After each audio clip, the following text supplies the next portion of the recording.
Hola chicas, os estaba esperando. ¿Estáis listas? Hoy vamos a leer uno de los cuentos de este maravilloso libro de Washington Irving, Cuentos de la Alhambra. Nuestra historia de hoy se llama La leyenda de las tres hermosas princesas. ¿Preparadas? Pues vamos allá.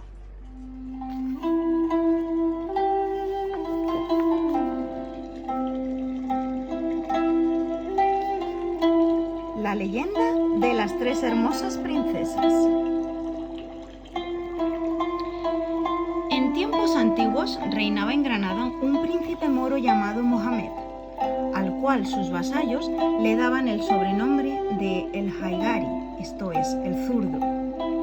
Se dice que le apellidaron de ese modo por ser realmente más ágil en el uso de la mano izquierda que de la mano derecha.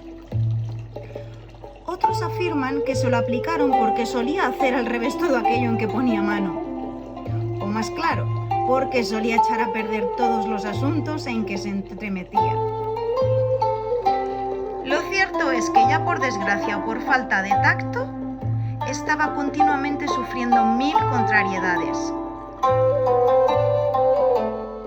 3 veces le destronaron y en una de ellas pudo escapar milagrosamente a África, salvándose de una muerte segura, disfrazado de pescador.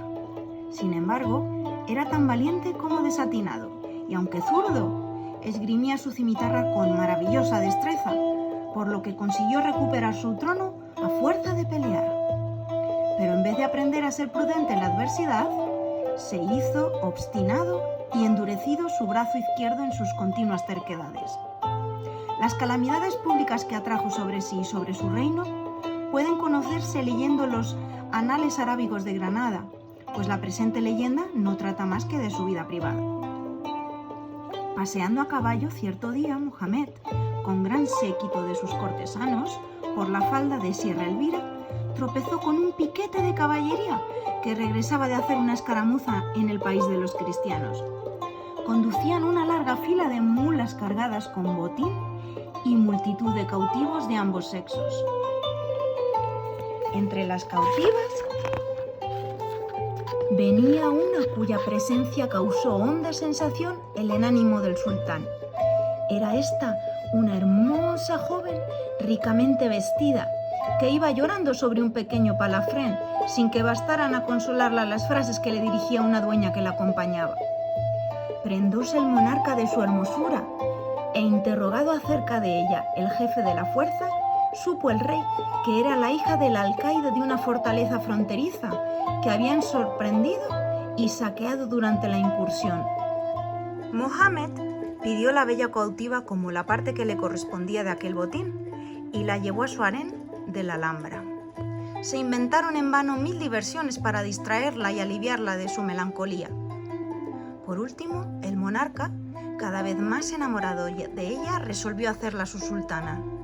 La joven española rechazó en un principio sus proposiciones, pensando en que al fin era moro, enemigo de su país, y, lo que era peor, que estaba bastante entrado en años. Viendo Mohamed que su constancia no le servía gran cosa, determinó atraerse a la dueña que venía prisionera con la joven cristiana. Era aquella andaluza de nacimiento y no se conoce su nombre cristiano. Solo se sabe que en las leyendas moriscas se la denomina la discreta Cádiga. Y en verdad que era discreta, según resulta de su historia. Apenas el rey moro se puso al habla con ella, cuando vio su habilidad para persuadir, y le confió el emprender la conquista de su joven señora. Cádiga comenzó su tarea de este modo. «Idos allá», decía su señora. «¿A qué viene este llanto y esta tristeza? ¿No es mejor ser sultana de este hermoso palacio adornado de jardines y fuentes que vivir encerrada en la vieja torre fronteriza de vuestro padre? ¿Qué importa que Mohamed sea infiel? Os casáis con él, no con su religión. Y si es un poquito viejo, más pronto os quedaréis viuda y dueña de vuestro albedrío. Y puesto que de todas maneras tenéis que estar en su poder, más vale ser princesa que no esclava. Cuando uno cae en manos de un ladrón, mejor es venderle las mercancías a buen precio que no dar lugar a que las arrebate por fuerza». Los argumentos de la discreta Cádiga hicieron su efecto. La joven española enjugó sus lágrimas y accedió al fin a ser esposa de Mohamed el Zurdo, adoptando al parecer la religión de su real esposo, así como la astuta dueña afectó haberse hecho fervorosa partidaria de la religión maometana. Entonces precisamente fue cuando tomó el nombre árabe de Cádiga y se le permitió permanecer como persona de confianza al lado de su señora. Andando el tiempo, el rey moro fue padre de 3 hermosísimas princesas habidas en un mismo parto, y aunque él hubiera preferido que nacieran varones, se consoló con la idea de que sus 3 preciosas niñas eran bastante hermosas para un hombre de su edad y por añadidura zurdo. Siguiendo la costumbre de los califas musulmanes, convocó a sus astrólogos para consultarles sobre tan fausto suceso. Hecho por los sabios el horóscopo de las 3 princesas, dijeron al rey moviendo la cabeza: «Las hijas, oh rey, fueron siempre propiedad poco segura, pero éstas necesitarán mucho más de tu vigilancia cuando estén en edad de casarse. Al llegar ese tiempo, recógelas bajo tus alas y no las confíes a persona alguna». Mohamed el Zurdo era tenido entre los cortesanos por un rey sabio, y a decir verdad, tal se consideraba él mismo. La predicción de los astrólogos no le causó más que una ligera inquietud, y confió en su ingenio para guardar sus hijas y contrariar la fuerza de los hados. El triple nacimiento fue el último trofeo conyugal del monarca, pues la reina no dio a luz a más hijos y murió pocos años después, dejando confiadas sus tiernas niñas al amor y fidelidad de la discreta Cádiga. Muchos años tenían que pasar para que las princesas llegasen a la edad del peligro, a la edad de casarse. «Es bueno, con todo, precaverse con tiempo», dijo el astuto monarca, y, en su virtud, resolvió encerrarlas en el castillo real de Salobreña.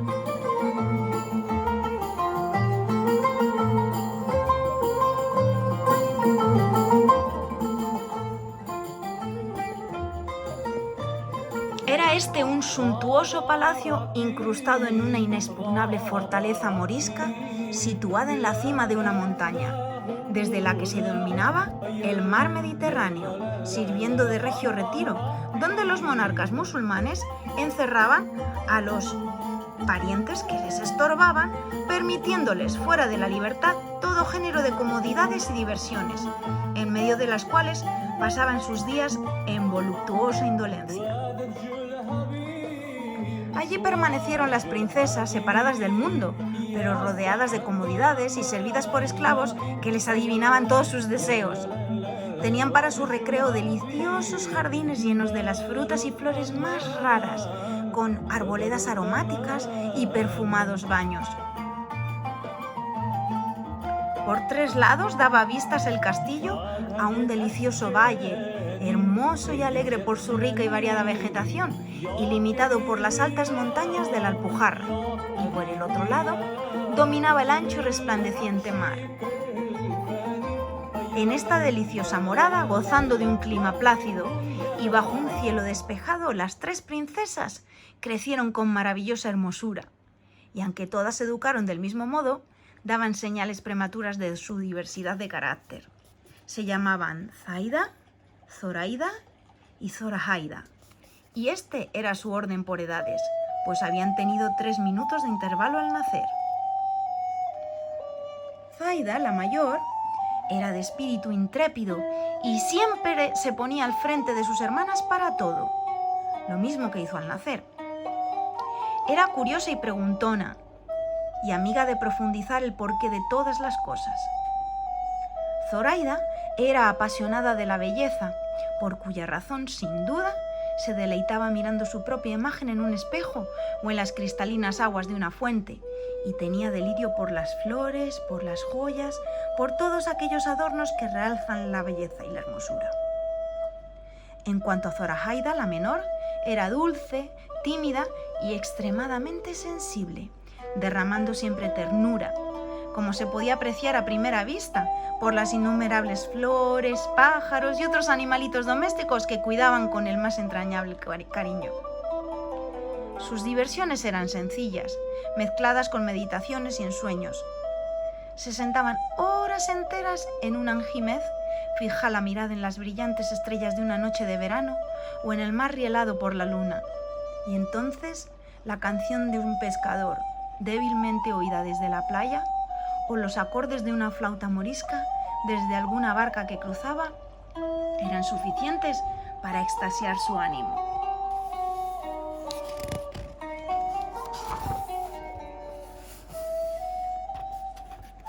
Sin embargo, bastaba para acobardarla el que se conjurasen los elementos, haciéndola caer desmayada el estampido del trueno. Así pasaron los años tranquila y dulcemente. La discreta Cádiga, a quien las princesas estaban confiadas, cumplía lealmente su custodia y las servía con perseverante cuidado.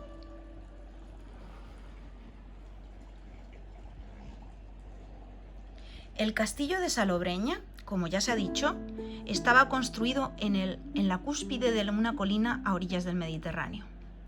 Una de las murallas exteriores se extendía por la base de una colina hasta llegar a una roca saliente que dominaba el mar y con una estrecha playa arenosa al pie, bañada por las rizadas olas.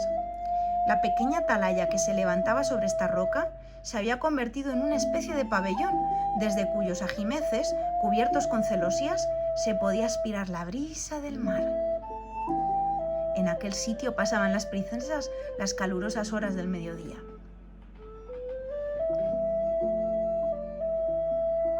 Hallándose en cierta ocasión sentada la curiosa Zaida en una de las ventanas del pabellón, mientras que sus hermanas dormían la siesta recostadas en otomanas, se fijó en una galera que venía costeando a mesurados golpes de remo. Cuando se fue acercando, observó que venía llena de hombres armados. La galera ancló al pie de la torre y un pelotón de soldados moriscos desembarcó en la estrecha playa conduciendo varios prisioneros cristianos. La curiosa Zaida despertó inmediatamente a sus hermanas y las tres se pusieron a observar cautelosamente por la espesa celosía de la ventana que las liberaba de ser vistas. Entre los prisioneros venían 3 caballeros españoles ricamente vestidos. Estaban en la flor de su juventud y eran de noble presencia. Además, la arrogante altivez con que caminaban, aunque cargados de cadenas y rodeados de enemigos, manifestaba la grandeza de sus almas.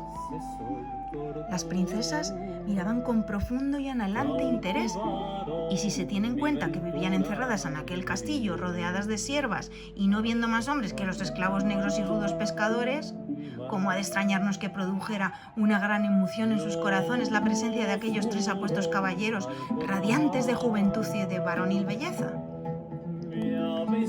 ¿Habrá en la tierra ser más noble que aquel caballero vestido de carmesí?, dijo Zaida, la mayor de las 3 hermanas. Mirad qué arrogante va, como si todos los que le rodean fuesen sus esclavos. ¡Oh! Fijaos en aquel otro vestido de azul, exclamó Zoraida. ¡Qué hermosura! ¡Qué elegancia! ¡Qué porte! La gentil Zoraida nada dijo, pero prefirió en su interior al caballero vestido de verde. Las princesas siguieron observando hasta que perdieron de vista a los prisioneros. Entonces, suspirando tristemente, se volvieron, mirándose un momento unas a otras, sentándose meditabundas y pensativas en sus otomanas. La discreta Cádiga las encontró en tal actitud.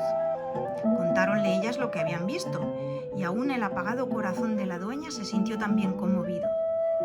«Pobres jóvenes», exclamó.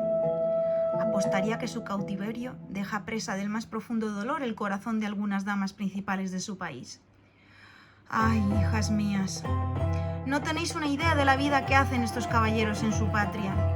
Qué justas y torneos, qué respeto a sus damas, qué modo de enamorar y de dar serenatas». La curiosidad de Zaida se acrecentó en extremo y no se cansaba de preguntar ni de oír de los labios de la dueña la animada pintura de los episodios de sus días juveniles allá en su país.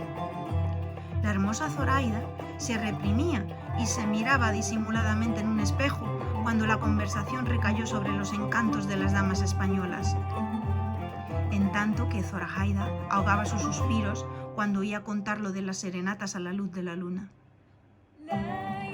Todos los días renovaba sus preguntas la curiosa Zaida y todos los días repetía sus historias la madura dueña, siendo escuchada por su bello auditorio con profundo interés y entrecortados suspiros.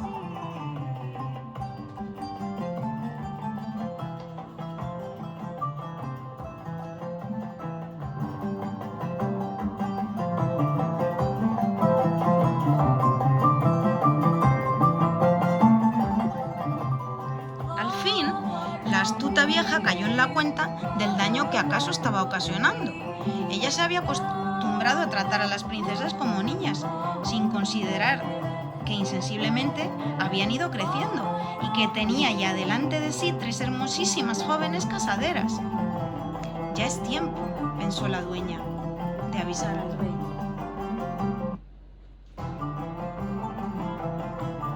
Hallábase sentado cierta mañana Mohamed el Zurdo sobre un amplio diván en uno de los frescos salones de la Alhambra, cuando llegó un esclavo de la fortaleza de Salobreña con un mensaje de la prudente cádiga felicitándole en el cumpleaños del natalicio de sus hijas. Al mismo tiempo, le presentó el esclavo una delicada cestita adornada de flores y en la cual, sobre pámpanos y hojas de higuera, venían un melocotón, un albaricoque y un prisco, cuya frescura, color y madurez tentaban el apetito. El monarca, versado en el lenguaje oriental de las flores y las frutas, adivinó al punto el significado de esta emblemática ofrenda.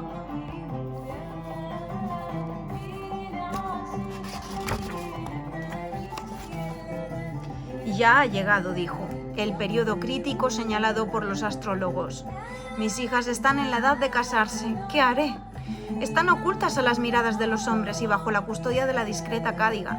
Todo marcha bien, pero no están bajo mi vigilancia. Como me previnieron los astrólogos, debo pues recogerlas bajo mis alas y no confiarlas a nadie. Así diciendo, ordenó que prepararan una de las torres de la Alhambra para que les sirviese de vivienda y partió a la cabeza de sus guardias hacia la fortaleza de Salobreña para traerlas él mismo en persona. Habían transcurrido 10 años desde que Mohamed había visto por última vez a sus hijas y no daba crédito a sus ojos contemplando el maravilloso cambio que se había verificado en ellas en tan breve espacio de tiempo. Como que en este intervalo habían traspasado las infantas esa asombrosa línea divisoria de la vida de la mujer que separa a la imperfecta, informe y desimpresionada niña de la exuberante, ruborosa y pensativa adolescente, que es lo mismo que pasar de los áridos y desiertos llanos de La Mancha a los voluptuosos valles y florecientes montañas de Andalucía. Zaida era alta y bien formada, de arrogante presencia y ojo perspicaz. Entró majestuosamente e hizo una profunda reverencia a Mohamed, tratándolo más bien como soberano que como padre. Zoraida era de regular estatura, mirada interesante, carácter agradable y sorprendente hermosura, realzada con la perfección de su tocado. Se acercó a su padre sonriendo, besándole la mano, y le saludó con varias estancias de cierto poeta árabe popular, de lo cual quedó contentísimo el monarca. Zoraida era reservada y tímida, menos esbelta, en verdad que sus hermanas, pero poseía esa hermosura tierna y suplicante que busca cariño y protección. No tenía condiciones de mando como su hermana mayor, ni deslumbraba como la segunda, sino que había nacido para alimentar en su pecho el cariño de un amante, para dejarlo anidar en él y vivir con ello feliz. Se acercó a su padre con paso tímido y casi vacilante, en ademán de tomar su mano para besarla, pero al mirar al rostro de Mohamed, resplandeciendo con la sonrisa parental, dio rienda suelta a su natural ternura y se arrojó a su cuello amorosamente. Mohamed el Zurdo contempló a sus hijas con cierta mezcla de orgullo y perplejidad, y mientras se complacía en sus encantos, recordaba la predicción de los astrólogos. 3 hijas, 3 hijas, murmuró repetidas veces. «Y las 3 casaderas. He aquí una fruta tentadora del jardín de las Hespérides que necesita un dragón para guardarlas». Preparó su regreso a Granada, enviando a la descubierta heraldos y ordenando que nadie transitase por el camino por donde tenían que pasar y que todas las puertas y ventanas estuviesen cerradas al aproximarse las princesas. Prevenido todo, se puso en marcha, escoltado por un escuadrón de caballería de soldados negros y de horrible aspecto, vestidos con una brillante armadura.